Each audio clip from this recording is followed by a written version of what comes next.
Jose, thank you so much for joining me today. I really appreciate it. Oh no, thank Congratulations. you. I really appreciate you. Congratulations on your directorial debut with Vandal. How does that feel?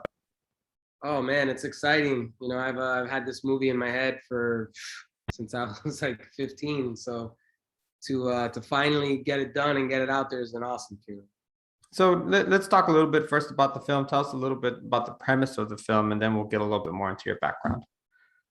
The film is about the leader of a very infamous Miami graffiti crew and kind of his trials and tribulations. Going to war with another crew, a longtime rival, finding a new love, meeting a new girl, and really just going through the motions of trying to navigate his life coming from the streets as an illegal, graffiti artist, as a vandal, and this new world of like street art and Wynwood and all the opportunities that graffiti artists have now.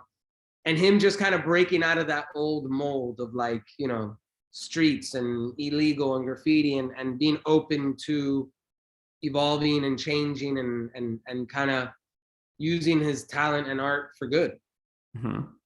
Yeah. So one thing that really impressed me about the film was it looked like you picked very good actors because from the beginning of the film, it really felt like they had a lot of weight on them, like they had a past, and it really brought a lot of authenticity to the roles. Oh, thank you. Can you tell us a little bit about some of the qualities in the actors that you feel helped that? Yeah, I mean, well, first, Danny, the lead, Damage, he's a painter in real life, like a really legitimate artist. So that was a huge deal. The fact that he knows that world and knows the mind of an artist was huge, and he completely transformed into a graffiti artist. I mean, he was raised in Chile, like nowhere near Miami, nowhere near Cubans, nowhere near graffiti. So he really absorbed the people around him. We put a whole graffiti crew, like real guys, like world famous graffiti artists, as our like crew to hang with the actors and like kind of teach them what it's like. So he just completely absorbed all of it. And day one of shooting, I couldn't believe how much he reminded me of my old friends and my old crew. It was eerie. It was like, wow, he's in there right now. And then the same thing with Otmara. She's born and raised in Miami. She's Cubana. She's a little bit more the role that we wrote. Mm-hmm. She personally is that. And she knew all these female graffiti girls that came up in the street. So it was probably a lot easier for her to tap into what she had seen growing up here. And, she nailed it too. And then, Bo Knapp, who was playing Seismic, that was another one that was very eerie because he's not from here. He doesn't know these people. So, we discussed a little bit about what I was thinking of the character. And it's almost like I could see him writing those notes down in his head. Like, oh, okay, got it. And then he added his thing to it. And it was incredible because, I was writing from memory. I was writing from, I knew a guy like Seismic, same thing, with the gold teeth, the over-the-top stuff, all that. So to see him bring that to life, it was very eerie for me to watch that because, I had a frame of reference to compare it to. So let me ask you then, what is your connection to this world of urban art that really pushed you to make this film? I mean, I grew up in the graffiti game. Like I was doing graffiti at 10 years old all the way. Even today, I still do it. But really, like, I was most active from like 12 to like 20 something. So I was in it, and everything you see in the movie was either my story or a friend's story or someone's story that I had heard. It was like a collection of all the true stories that I had come across on the way up. So when I was about 17, 18, and I was pondering where my life was headed, at that time, there was no Wynwood, there was no career in graffiti, there was no money to be made. It was just like, that was it. So I wanted to stay in the arts. I wanted to stay in something creative. And I remember watching Amores Perros, Alejandro González Iñárritu's first movie, and it just clicked. It was just like, oh, okay. So I can make real movies like that and my first movie should be a graffiti film. And it kind of just, and that's how I got into film school. So I was obsessed with making a graffiti film since back then. And, you know, it took me about 20 years to get, well, less, but it took me a long time to get there, but I finally did it. Well, well, again, congratulations on that, because it feels really authentic and real, especially the way everything wraps up, which we won't really talk about. But I just want to make the comment that those last few minutes of it kind of really set a different tone to, oh wait, was I just watching a documentary, or just it was good. I liked it. I liked it because I really felt like I was a part of Nick Damage's life. Oh, wow. So happy to hear that.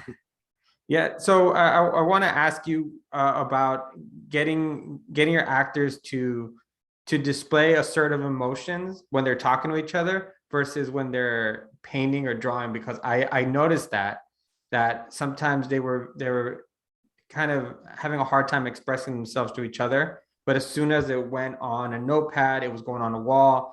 They almost had a lot of calmer demeanor, and I thought that was really, really cool to see on screen.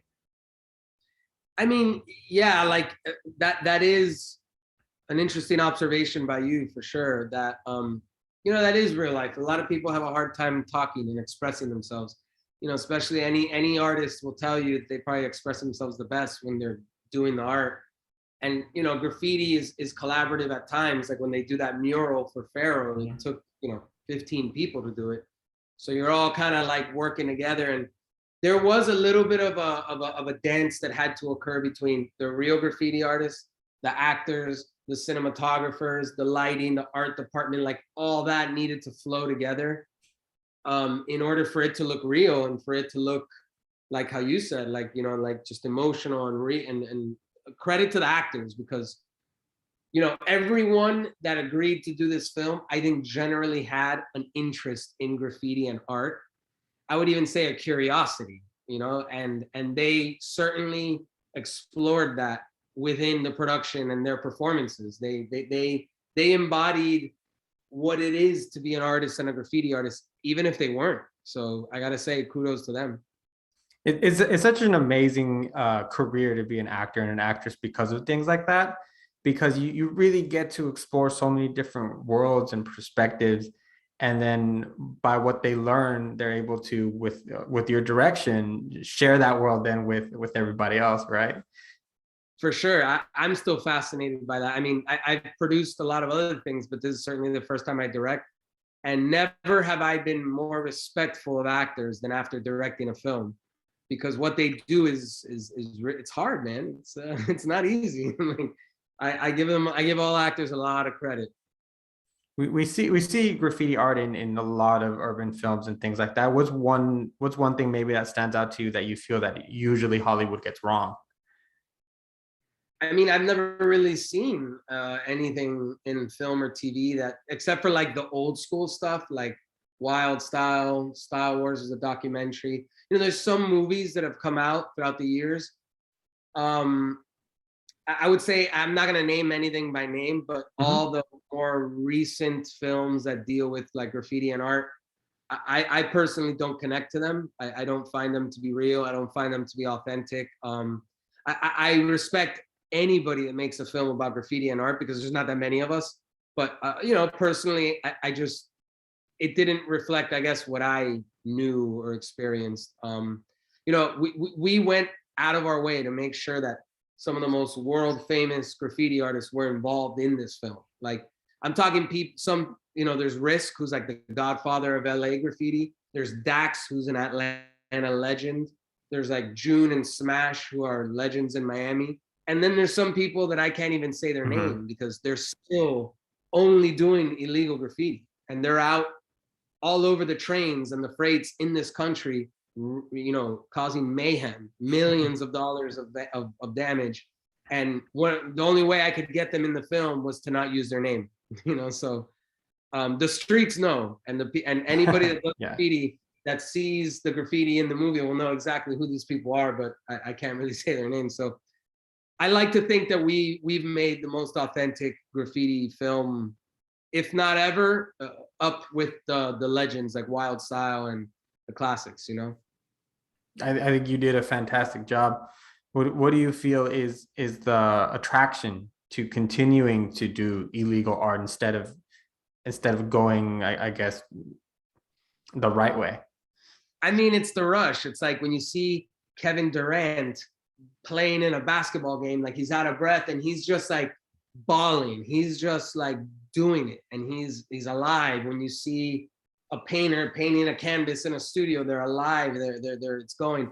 When you're on the streets, up on a building, 4 stories up, in the dark, painting something with cars whizzing by you, there's a level of that against all odds feel that I think gets you alive. I mean, I still look at my friends who are doing the illegal graffiti and I'm a little jealous because I'm just not in that mindset. But I know that feeling, and it's a jolt to your heart. It's a jolt to your brain.